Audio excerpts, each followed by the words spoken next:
இப்போ நம்ம பார்க்குறது வந்து செகண்ட் லெசன் கண்டிஷனல் ஸ்டேட்மெண்ட். சரியா? Conditional statement. இது என்னென்னா வந்துட்டு நம்ம வந்து இஃப் எல்ஸு, அதுக்கப்புறம் வந்து நெஸ்டட் இஃப், அதுக்கப்புறம் வந்து if else, if L if else அப்படின்னு ஒரு ஸ்டேட்மெண்ட்ஸ் உண்டு. 4 ஸ்டேட்மெண்ட்ஸ் உண்டு. அதை நம்ம பார்க்கலாம். இப்போ வந்து அதுக்கு அர்த்தம் என்னென்னா, ஒரு ஒரு வேல்யூ நம்ம இன்புட் பண்ணுறோம். அது வந்துட்டு நம்ம கொடுக்குற அந்த கண்டிஷன் ட்ரூவாக இருந்தால் எக்ஸிக்யூட் பண்ணும். இல்லைனா என்ன பண்ணும், அதுக்கு வந்து ஃபால்ஸ்னு கொடுக்கும். அது வேறு கண்டிஷன் கொடுக்கும். ஃபஸ்ட்டு வந்து இஃப் ஸ்டேட்மெண்ட் கொடுக்குறோம். சரியா? இஃப் ஸ்டேட்மெண்ட் தான் ஃபர்ஸ்ட் இருக்கிறது. அப்போது அது எப்படி அப்படின்னா, இப்போ நம்ம வந்து age equal to int input what is ஒரு ஏஜ்னு கேட்டிருக்கோம் அப்படின்னா, அதுக்கு அர்த்தம் என்னென்னா, ஏஜ் அப்படிங்கிறது ஒரு வேரியபிள். இந்த வேரியபிளுக்குள்ளாடி இன்ட் இன்புட் வாட் இஸ் ஒரு ஏஜ் கொடுத்தோம் அப்படின்னா, இந்த ஏஜுக்குள்ளாடி என்ன கேட்கும், வாட் இஸ் ஒரு ஏஜ்னு நமக்கு அவுட்புட்டில் கேட்கும். சரி, அதுக்கு அந்த இன்ட் இன்புட் அப்படிங்கிற ஸ்டேட்மெண்ட் கொடுத்துருக்குறோம். அப்படி இல்லாமல் ஸ்ட்ரைட்டாகவே ஏஜ் ஈக்குவல் டு ஒரு நம்பர் கூட கொடுக்கலாம், பிரச்சனை இல்லை. நம்ம இங்கே என்ன பண்ணியிருக்கிறோன்னா, ஒரு வேல்யூவை இன்புட்டாக கேட்டிருக்கோம். அடுத்தது, if age greater than equal to 18 print your eligible to vote. அதாவது அதுக்கு அர்த்தம் என்ன அப்படின்னா, இந்த ஏஜ் அப்படிங்கிறது இருக்குல்ல, இதுக்குள்ளாடி நீ கொடுக்குற வேல்யூ 18 பெருசாவோ அல்லது 18க்கு ஈக்குவலாகவோ இருந்துச்சு அப்படின்னா எலிஜிபிள் டு வோட்னு பிரிண்ட் பண்ணு அப்படின்னு இல்லை. அதான் அந்த இதோடைய மீனிங். சரியா? இப்போ வந்து வாட் இஸ் ஏஜ்னு கேட்குது எங்கள் அவுட்புட்டில். இதை வந்து அவுட்புட் ஸ்டேட்மெண்ட். சரி, அவுட்புட் அந்த இது. இப்போ வாட் இஸ் ஏஜ்னு கேட்குது. நம்ம 22ன்னு கொடுத்தோம் அப்படின்னா இப்போ என்ன ஆகும், இந்த ஸ்டேட்மெண்ட்டுக்கு வரும். இந்த ஸ்டேட்மெண்ட்டில் கரெக்டாக greater than equal to 18, greater than equal to 18 வரும்போது இந்த கிரேட்டர் தான் 18 தானே 22. அப்போ என்ன ஆகும், யுவர் எலிஜிபிள் டு வோட்னு பிரிண்ட் ஆகும். இந்த ப்ரோக்ராம் நீங்கள் எழுதிட்டு என்ன பண்ணணும், இந்த அவுட்புட்டை அப்படியே எழுதிடலாம். அதான் வந்துட்டு என்னன்னா இஃப் ஸ்டேட்மெண்ட். சரி, அவ்வளோதான். அதாவது சிம்பிளான சொல்லணும்னா, ஒரு வேரியபிளில் ஒரு நம்பர் இருக்குது, நீங்களே கொடுத்துக்கலாம் அல்லது நீங்கள் இன்புட் பண்ணிக்கலாம். அந்த நம்பரு இஃப் ஸ்டேட்மெண்ட்டு நீங்கள் ஒரு ஸ்டேட்மெண்ட் கொடுக்குறீங்க, அது ட்ரூவாக இருந்துச்சுன்னா பிரிண்ட் பண்ணும். அவ்வளோதான் இஃப் ஸ்டேட்மெண்ட், வேறு எதுவும் இல்லை. அடுத்து இஃப் எல்ஸ் ஸ்டேட்மெண்ட் அப்படின்னா, இப்போ வந்து இஃப் இங்கே பாரு 2 நம்பரை கொடுத்துருக்குற.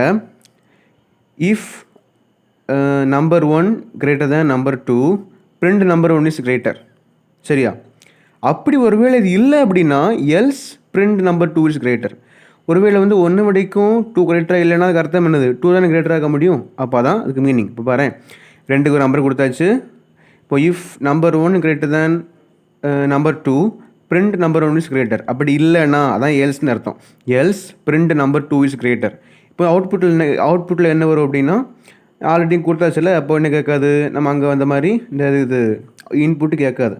அப்போ அவங்க அவுட்புட்டில் ஸ்ட்ரெயிட்டாக இங்கே போயிடும். இங்கே வந்து 7 8. அப்போ வந்து இங்கே பாரு நம்பர் 1 கிரேட்டர் தான் நம்பர் 2வா பாரு, நம்பர் 1 கிரேட்டர் நம்பர் 2வா கிடையாது, அது ஃபால்ஸு.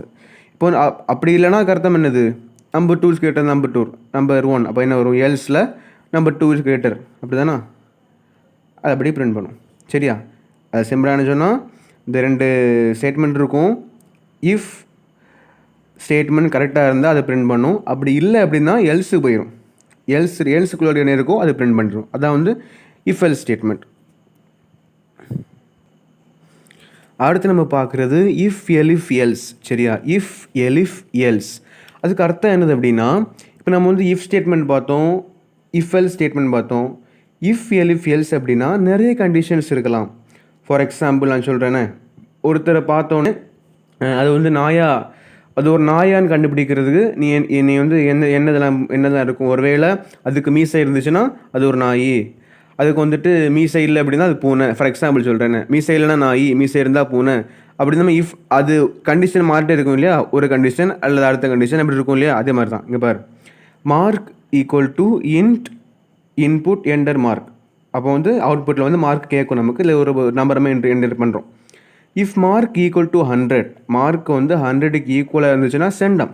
ஓகேயா? அது தெரிஞ்சதான். சரி, அடுத்தது எலிஃப் மார்க். எலிஃப் அப்படின்னா அப்படி இல்லைண்ணா. சரி, எல்ஸும் கிடையாது, இஃப்க்கு அடுத்தது எலிஃப்னா இது.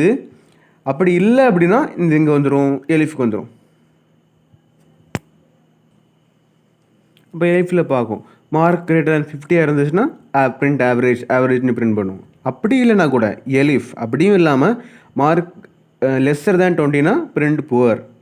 அப்படி எதுவுமே இல்லை அப்படின்னா எல்ஸ் பிரிண்ட் ஃபெயில். அவ்வளோதான். இப்போ அவுட்புட்டில் நமக்கு என்டர் மார்க்குன்னு கேட்குது. நம்ம வந்து ஃபார் எக்ஸாம்பிள் எனக்கு என்ன கொடுக்குறோம், 70 கொடுக்குறோம். சரி, அப்போ என்ன பண்ணுவது, ஃபஸ்ட்டு வந்து பார்க்கும் இஃப் மார்க் கிரேட்டர் than 100 இருக்கா, அது கிடையாது, அப்போதே விட்டுரும், சென்டம் கிடையாது. எலிஃப் மார்க் கிரேட்டர் than 50, ஆமாம் மார்க் கிரேட்டர் than 50 தான். அப்போ என்ன ஒரு பிரிண்ட் ஆவரேஜ், அவ்வளோதான், முடிஞ்சு. அதோட இதே முடிஞ்சு, வேறு எதுக்கும் போகாது. ஒன்று ட்ரூவாக இருந்தால் அதோட அப்படியே விட்டுரும், அதுக்கு மேலே போகாது, எக்ஸிக்யூட் ஆகாது. இதை வந்து என்னதுன்னா இஃப் எலிஃப் எல்ஸ் ஸ்டேட்மெண்ட். அடுத்து நெஸ்டட் இஃப் ஸ்டேட்மெண்ட். நம்ம வந்து இஃப் எலிஃப் எல்ஸையும் நெஸ்டட் இஃப்பையும் குழப்பிடக்கூடாது.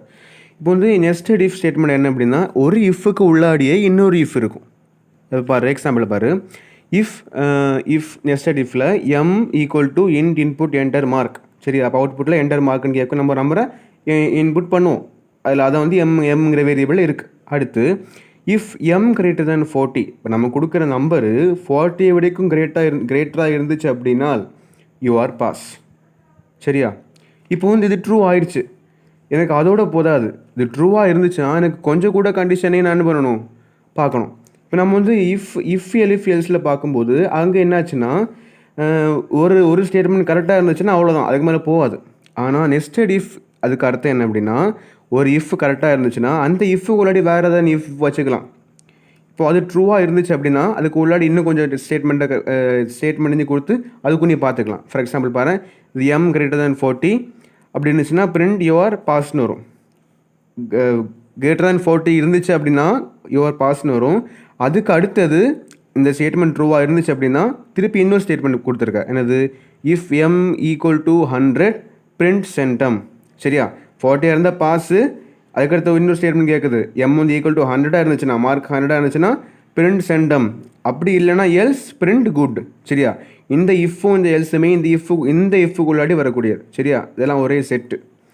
அப்படி ஒருவேளை இந்த ஃபஸ்ட்டு ஸ்டேட்மெண்ட்டே ஃபால்ஸாக இருந்துச்சு அப்படின்னா ஸ்ட்ரெயிட்டாக இங்கே வந்துடும், எல்ஸ் யூ ஆர் ஃபெயில். சிம்பிளாக என்ன சொன்னால், இப்போ வந்து இஃப் இருந்துச்சு, இஃப் ஸ்டேட்மெண்ட் கரெக்டாக இருந்துச்சுன்னா இதுக்கு உள்ளாடி இருக்கிறது எல்லாமே செக் பண்ணும். இஃப் ஃபால்ஸாக இருந்துச்சு அப்படின்னா என்ன பண்ணிடும், ஸ்ட்ரெயிட்டாக இங்கே எல்ஸுக்கு வந்துடும். அதை வந்து நெஸ்டட் இஃப், ஒரு இஃப்புக்குள்ளே இன்னொரு இஃப்.